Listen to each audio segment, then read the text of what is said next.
Talking about monetary policy, we've seen India raise basis points substantially, 190 basis points since 2021, June 2021, and the Philippines 225 basis points, right?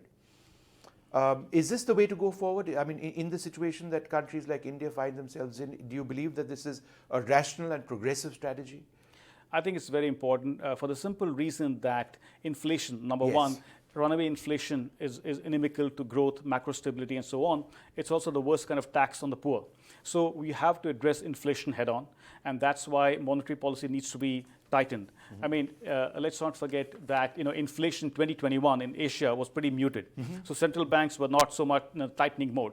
Come 2022, after the Russia's invasion of Ukraine, commodity prices have increased. Now you see it's broadening to core inflation. So monetary policy is on a tightening stance across most countries. In fact, I think except for Japan and China, all central banks have tightened, albeit at different pace and at different times. So this is something which is important, has to continue.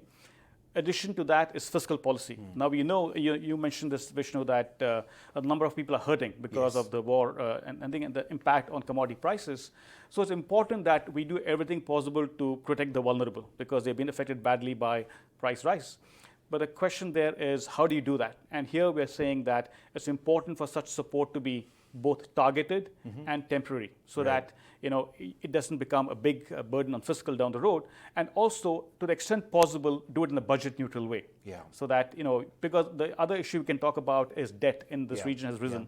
So both monetary policy has to be on a tightening phase, and fiscal policy has to complement monetary policy while providing targeted and temporary support to the vulnerable, so that they are taken care of.